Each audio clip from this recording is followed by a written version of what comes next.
Primera de Corintios capítulo 2. ¿Lo tenemos? Muy bien, yo no voy a leer todo esto, sino que voy a ir rescatando. O sea, no lo voy a leer completo para luego predicar. Voy a ir rescatándolo y hablando algunas cosas conforme el Señor nos dirija acá. Porque esto que ha pasado en esta noche me sirve de antesala. Porque les expliqué la otra noche que cuando el Padre y el Hijo se aman y tienen esa relación de amor el uno con el otro, se crea una atmósfera. En Estados Unidos, allá en América, hablamos de espíritus. ¿Ve? El espíritu ¿Han oído del espíritu de la Navidad? O espíritu de bondad, o espíritu de misericordia. Cuando nos explotaron allá las torres en New York, se creó en toda la nación un espíritu de compasión. La gente se ayudaba el uno al otro, todo el mundo se estaba portando bien. Son atmósferas. Y se ha dicho que cuando el Padre y el Hijo tienen su relación de amor y el Hijo lo alaba y el Padre se regocija en el Hijo, se crea también allí una atmósfera que es un espíritu. La única grande diferencia en cuanto a Dios se refiere es que esa atmósfera, que ese espíritu, es el Espíritu Santo, tiene personalidad, es Dios mismo manifestado de esa manera. Tendemos nosotros como seres humanos para motivos de estudio dividirlos y darles categorías y hasta en nuestra ignorancia darles distintos grados de autoridad, lo cual no es así. No hay tal cosa, pero lo va a ver más adelante en el estudio. Y esto encaja perfectamente con todo lo que ha pasado en esta noche. Que de pronto alguien tal vez no lo entienda completo, pero está bien.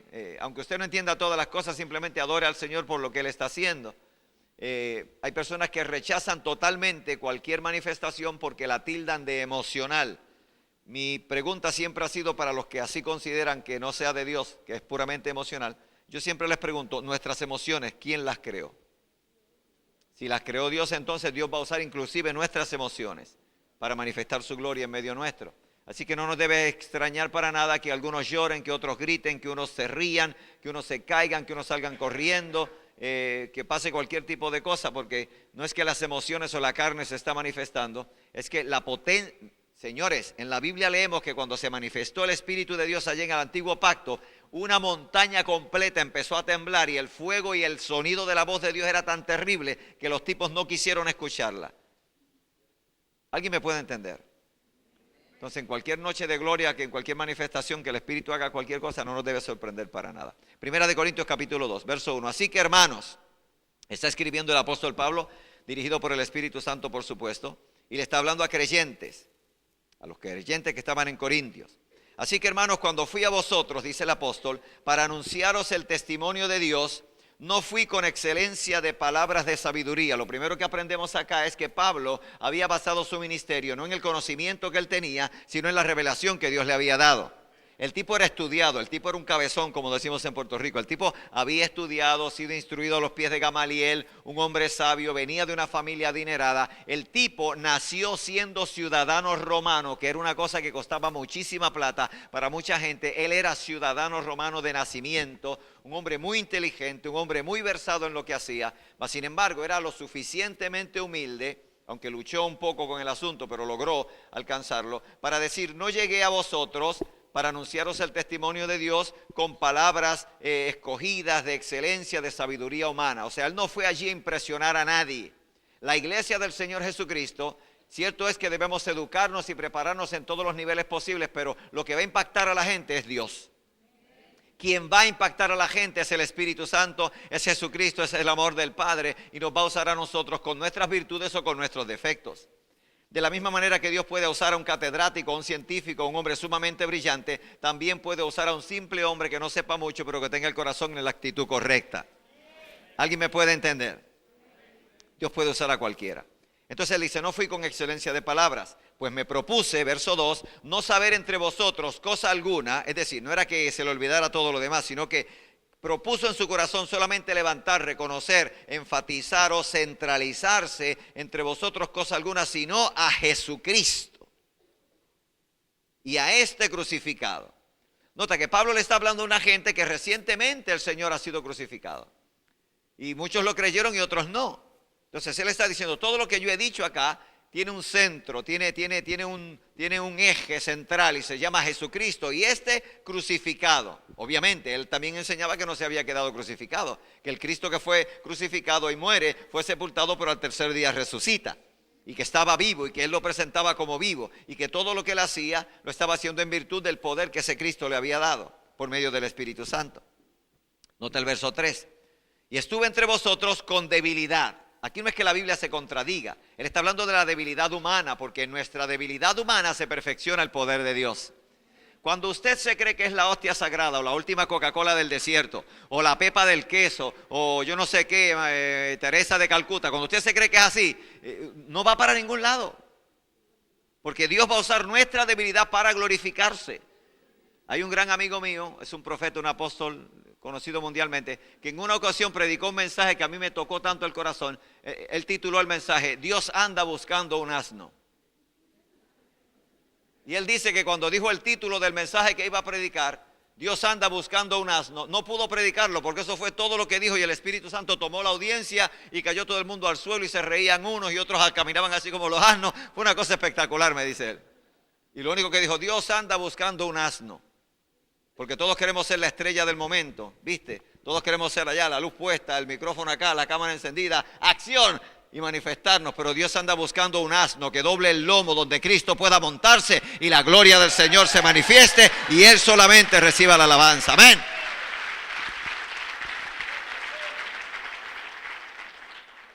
¿Cuántos asnos hay acá? No, yo no quiero ser asno, yo quiero ser una águila. Ok, no hay problema. Hay águilas también, pero hay uno que otro asnillo. Y de vez en cuando Dios se te monta en las espaldas y le lleva gloria a una ciudad. Con mucha debilidad y con mucho temor y temblor estuve entre vosotros, dice el apóstol. Y ni mi palabra, ni mi predicación fue con palabras persuasivas, humanamente hablando, de humana sabiduría, no era persuasión humana, sino con demostración del Espíritu y de poder. Con demostración del Espíritu y de poder. Cuando yo fui invitado a esa iglesia, me invitó un apóstol.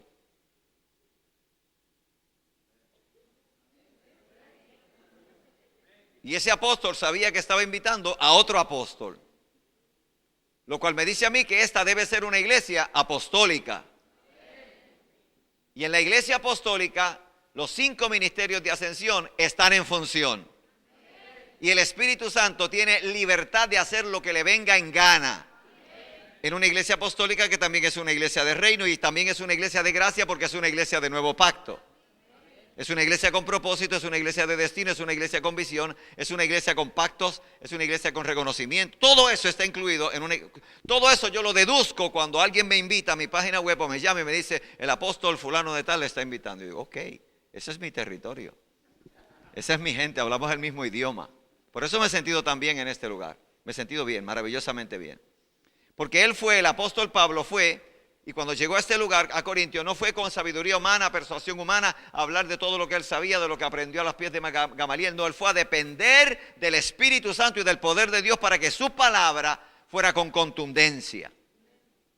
Por la gracia de Dios, yo he caminado por algunos de esos lugares donde él predicó, tan recientemente como el año pasado, y es impresionante ver eso, y saber que ese hombre estuvo allí. Tanto en Roma, en la cárcel donde lo pusieron, como en Turquía el otro día, en Efeso, en Mileto, en todos esos lugares. Y sentir esa cuestión linda que uno siente. El apóstol Pablo pisó esta tierra con tanto poder y con tanta gloria que mira todos los años que han pasado y todavía seguimos hablando de él. ¿Cuántos creen que eso puede pasar acá? ¿Cuántos creen que usted es parte de una generación que va a marcar historia en esta isla? Y en todo este grupo de islas que están acá, y en toda esta península, y en toda esta región grande de Europa. ¿Cuántos lo pueden creer? La clave con Pablo era que él no iba con sabiduría humana, fue con demostración del Espíritu y de poder. Demostración de Espíritu y de poder, no de fingimiento, porque hay gente que no tiene poder ninguno y lo que hace es tratar de imitar algo y fingirlo. No, lo que es del Espíritu y lo que es poder y eso se siente y nadie lo puede imitar. Pero tampoco nadie lo puede negar, porque cuando Dios se manifiesta, Dios se manifiesta. Verso 5, ¿para qué fue? Para que vuestra fe, decía el apóstol, no esté fundada en la sabiduría de los hombres. La sabiduría de los hombres es buena en cierta medida, pero no puede ser el fundamento de la iglesia. Para que vuestra fe no esté fundada en la sabiduría de los hombres, sino en el poder de Dios. El poder de Dios manifestado a través, ahora en ese tiempo, del Espíritu Santo, por promesa del Padre manifestada a través de Jesucristo. Poder de Dios. Sin embargo, dice el apóstol en el verso 6, hablamos sabiduría entre los que han alcanzado madurez. Eso es muy importante que usted lo entienda, porque una iglesia apostólica que fluye bajo el Espíritu Santo y el fuego de Dios para impactar la ciudad, la comunidad, el país, la nación. Es una iglesia, como dice acá, que ha alcanzado madurez. Y el apóstol dice, hablamos sabiduría entre los que han alcanzado madurez y sabiduría no de este siglo. Entonces, la iglesia apostólica es una iglesia que no le tiene miedo a meterse en la escritura y a estudiar lo que dice la Biblia y a entender lo que dice la Biblia. Por ende, va a ser una iglesia instruida en la palabra, que lee particularmente en su casa todo el mundo lo más que puede la palabra, para que cuando el hombre de Dios o la mujer de Dios que se pare en el altar suelte algo, haya referencia bíblica para buscar y analizar y entender. Muchos predicadores hoy día cometen un grave error. Se creen que esta generación de ahora es como la generación pasada, que uno daba 4 puños así, en 4 golpes en el púlpito, y decía, ¿cuántos gritan amén? Y todo el mundo decía, amén, aunque nadie hubiera entendido nada de lo que dijo el predicador. Ese tiempo terminó. Esta generación joven de hoy día, esta raza que se está creando, va a demandar que se le digan por qué son las cosas como son. ¿Cómo es que se llega a eso que se está diciendo? Y lo van a entender. ¿Sabes qué? Tengo un hijo en Puerto Rico, es un gran hombre de Dios. Y el otro día me dijo, hice algo que se me ocurrió y me parece espectacular. Cuando me lo dijo, yo digo, wow, qué bárbaro. De verdad que Dios te usó allí. Porque él tiene la iglesia llena de jóvenes y chicos, y todos tienen celulares, y todos están en Facebook. Y yo he ido a iglesias donde hay letreros bien grandes que los ponen así en todas partes, que dice, por favor, apague su celular, desconecte el Facebook y siéntese así derechito y no mire para el lado ni respire. Entonces, este muchacho, este hijo mío espiritual, es un pastor, es un apóstol también. Dice, ¿sabes lo que hice, apóstol? Le dije a todos los chicos, ok, yo voy a empezar a predicar.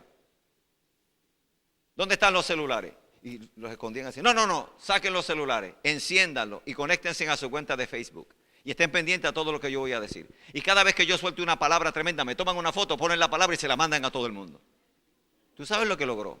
Que el tipo está predicando 1 hora solamente a un grupo de personas en un lugar en Puerto Rico y tiene a todos los chicos conectados al Facebook, y cada vez que él soltaba una palabra, como decía el pastor, Dios te va a dar una palabra, cada vez que él suelta una palabra y alguien la revisa, tremendo, le toma una foto y la manda para Facebook, entonces ese la recibe, wow, qué tremendo, y se la manda al otro y al otro y al otro, total que en un día, en vez de cientos de personas que oyeron la palabra, miles de personas en todo el mundo están escuchando la palabra, porque esta generación lo va a mover de esa manera. Por eso hablamos sabiduría entre los que han alcanzado madurez. No le tenga miedo a meterse en la escritura, a indagar, a investigar, a estudiar, a preguntar el porqué de las cosas. Porque Dios nunca ha guardado silencio cuando alguien le pregunta con honestidad que le enseñe algo.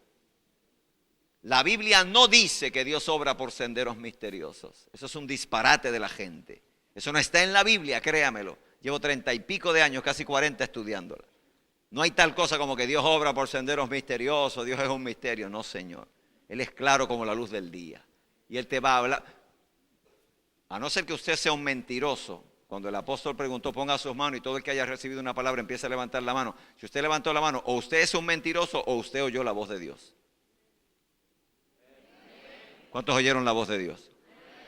Claro, todos podemos oír la voz de Dios. Yo no la he oído audiblemente nunca. ¿Alguien la ha oído audiblemente, la voz de Dios? Levante la mano, allá hay una mano. ¿Quién más la ha oído audiblemente? Bienaventurados sois vosotros. Yo no he oído a nadie. Pero creo de todo corazón que Dios te puede hablar audiblemente también.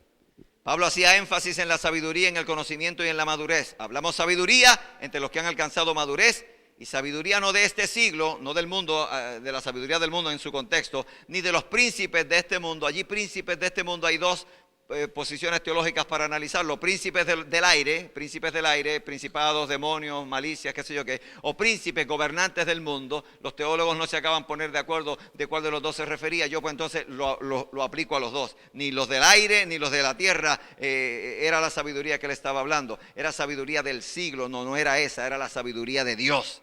Porque decía él que esos príncipes y esa sabiduría de ese siglo perecía. Esa perece, esa se acaba. Ve el verso 7. Mas hablamos, decía el apóstol, sabiduría de Dios en misterio. La sabiduría oculta. Mira el juego de palabras. Sabiduría de Dios en misterio y sabiduría oculta. Pero ¿qué te dice la misma frase cuando la estás oyendo? Él está hablando sabiduría de Dios en misterio y sabiduría de Dios oculta. ¿Qué está diciendo? ¿Qué está diciendo? Porque alguien lee eso y dice, tú ves, Dios obra por senderos misteriosos. Lo de Dios no se entiende. No, él está diciendo, hablamos sabiduría de Dios en misterio y sabiduría de Dios oculta. Lo que está diciendo es que si la está hablando, ya no es un misterio y ya no está oculta. ¿Alguien me está entendiendo? Las cosas del Espíritu de Dios las podemos entender. El mover del Espíritu de Dios es comprensible. Una vez comprensible por lo menos en el grado para entrar en eso. Una vez que entremos, Él va a hacer cualquier cantidad de locuras y eso tú olvídate de lo que pase. Pero una vez que tú entras en esa cuestión, la mujer de Dios soltó una palabra y dijo, vamos a marchar, vamos, ahí, conquista, un acto profético. Si alguien lo analiza con la cabeza, pero qué estupidez es esta, vamos a poner, ¿qué va a pasar? No va a pasar nada. Bueno, para ti no va a pasar absolutamente nada. Pero para todos los que recibimos la palabra del profeta y le aplicamos fe y lo hacemos, cosas espectaculares pasaron.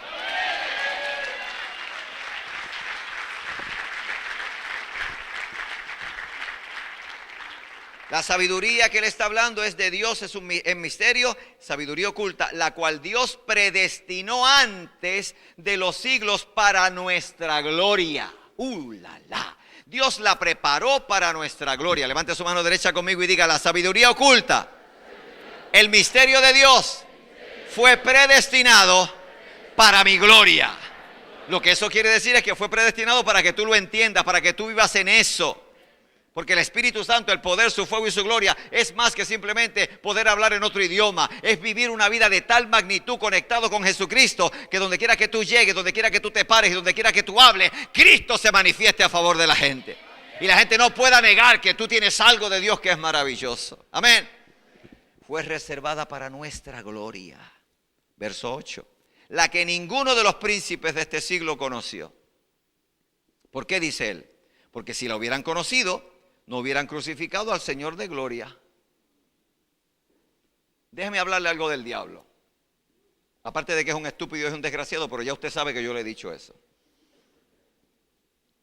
Satanás persiguió a Cristo por todo el tiempo de la historia humana. Desde el principio en Génesis, cuando usted tiene que ir atrás, o sea, a Génesis, cuando viene aquella palabra, la serpiente y todo lo demás, y se suelta de Dios aquella palabra, de a la serpiente, al fruto de la mujer, a la simiente de la mujer, la serpiente le iba a ¿qué? A herir, ahí el calcañar, pero ¿qué iba a hacer la simiente de la mujer con la cabeza de la serpiente?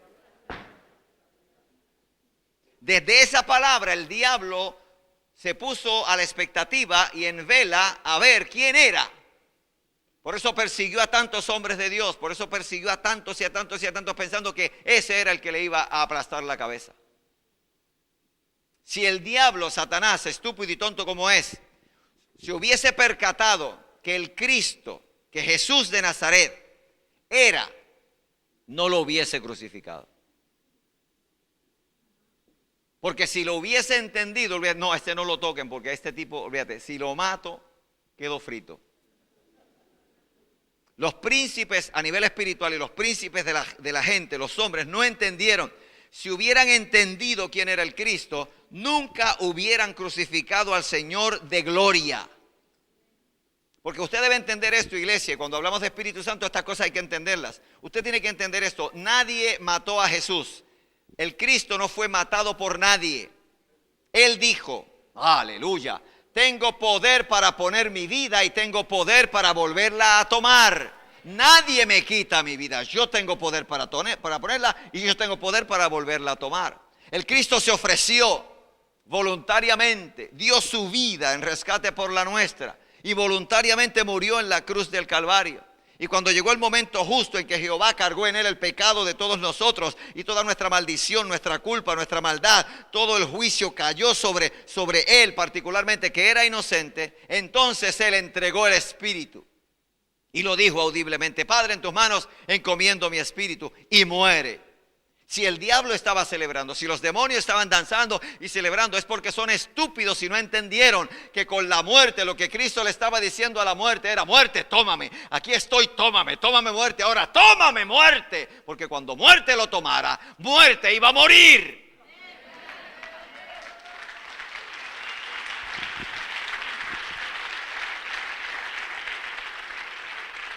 Y por supuesto, los primeros 3 días el diablo hizo fiesta. Lo matamos, se acabó el problema, lo matamos. Pero 1, 2 y 3. Y al llegar el tercer día, resucitó de los muertos victorioso, el Rey de Reyes y el Señor de Señores. Y arrancó las llaves del infierno y le dio de golpes al desgraciado. ¿Alguien me puede entender lo que estoy diciendo? Y de todo esto el apóstol Pablo está tratando de crear conciencia dentro de la iglesia, porque tenemos una mente privilegiada a diferencia de los que están fuera de la iglesia. Si hubieran sabido que era el Señor, no lo hubieran crucificado. Claro. Ahora bien, nota el verso 9. Antes bien, como está escrito, cosas que ojo no vio. Quiero explicar bien. Verso 9. Antes bien, como está escrito, cosas que ojo no vio. ¿Cuántos han oído ese texto? Cosas que ojo no vio, ni oído oyó, ni han subido en corazón de hombre, son las que Dios ha preparado para los que le aman. ¿Cuántos dicen amén? ¿Cuántos han oído ese texto bíblico predicado? ¿Y qué dice la gente cuando predican de ese texto bíblico? Hermano, preparémonos. Preparemos nuestros corazones porque viene el día en que la iglesia será arrebatada de la tierra. Aleluya. Y estaremos cara a cara con el Señor. Y en ese paraíso glorioso, en esa presencia misma del Todopoderoso, cosas que ojo no vio, ni han subido a pensamiento humano y oído no ha escuchado nunca, son las que Dios tiene preparadas para nosotros cuando allá se pase lista y cuando allá. ¿Cuántos lo han oído predicado de esa manera? Eso es un disparate más grande que este auditorio. Y el entendimiento y la revelación de este pasaje va a desatar en la iglesia manifestaciones de poder que serán incomparables a nada de lo que la iglesia ha experimentado anteriormente. Porque la iglesia ha perdido mucho tiempo pensando que eso viene para cuando venga en el cielo. Olvídese del bendito cielo, olvídese de eso, que usted no va para allá todavía. Lo que ese pasaje dice en el verso 9, cosas que ojo no vio, ni oído oyó, ni han subido a corazón de hombre, son las que Dios ha preparado para los que le aman. Pero lea por amor a Dios el versículo 10. Lea el versículo 10. Pero Dios nos las reveló a nosotros por el Espíritu, porque el Espíritu todo lo escudriña, aún lo profundo de Dios. Es el Espíritu Santo el que se está encargando hoy día de revelarnos cosas que ojo no vio, que oído no oyó, que no han subido a pensamiento en el corazón del hombre. Son las que nosotros hablamos todos los días. Bendito sea el nombre del Señor. El pan nuestro de cada día son cosas que cuando el inconverso las escucha se vuelve loco. No las puede entender, pero Dios nos las reveló por el Espíritu Santo. Levante su mano derecha y diga conmigo, ¡lo tengo! Es decir, que lo que está pasando hoy día, lo que debe pasar hoy día en la iglesia es que tú y yo estemos viendo y oyendo y sintiendo y sabiendo lo que nadie vio, lo que nadie oyó y lo que nadie sintió nunca antes. Ahora nosotros lo sentimos. Ahora nosotros lo vemos. Una de las cosas más grandes que jamás... el problema con la iglesia de hoy día es que vive en el Antiguo Testamento añorando los milagros, añorando el mar rojo que se abra, añorando que descienda fuego del cielo. Eso no va a pasar más. Porque Dios no se repite nunca. Dios nunca se repite. Nunca, jamás Dios va a abrir el mar rojo de nuevo. Olvídese de eso.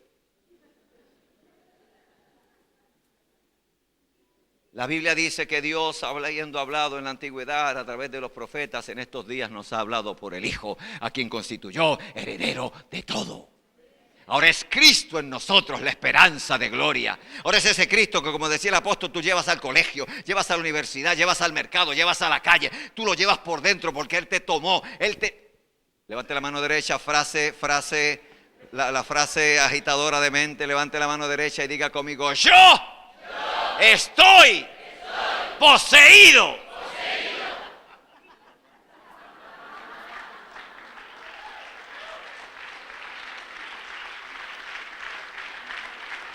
Algunos no están aplaudiendo porque tienen temor, pero aplauda con confianza porque yo no he dicho que estamos endemoniados. Lo que dije es que estamos poseídos de Cristo. Él se metió. Él se metió por dentro. Él tomó la mente, el corazón, el alma, el cuerpo, todo. Estamos llenos de su gloria y la manifestamos al mundo. Mientras hayan iglesias esperando que Dios haga descender fuego del cielo, va a haber otra iglesia que va a manifestar a Cristo en la universidad, va a manifestar a Cristo en el arte, va a manifestar a Cristo en la ciencia, va a manifestar a Cristo en la política, va a manifestar a Cristo en la calle. Alguien me puede entender. Y el Espíritu Santo encenderá fuegos por todas partes. Bárbaro. Dios nos la reveló por el Espíritu Santo. Así que el Espíritu Santo es más que iba a casa, cotorbó con este, etcétera. Es mucho más que eso. Esto se enseñó tan mal que la gente se acostumbró solamente a eso. Y no pasaba nada más. Por muchos años en mi ministerio, en cada evento grande de miles de personas, yo levantaba la mano y todo el mundo se caía. Pero después empecé a darme cuenta que la mayoría de los que se caían se levantaban iguales. Y hoy día se siguen cayendo de todas maneras, pero ya eso a mí no me asombra tanto. A mí no me interesa que alguien se caiga y se levante igual. A mí me interesa que la palabra del Señor se haga real en el corazón de alguien. Y ese individuo, aunque nunca se caiga, viva la vida correcta y manifieste a Cristo de forma poderosa. Y el Espíritu Santo lo dirija, el Espíritu Santo lo santifique, el Espíritu Santo lo use para la gloria de Dios.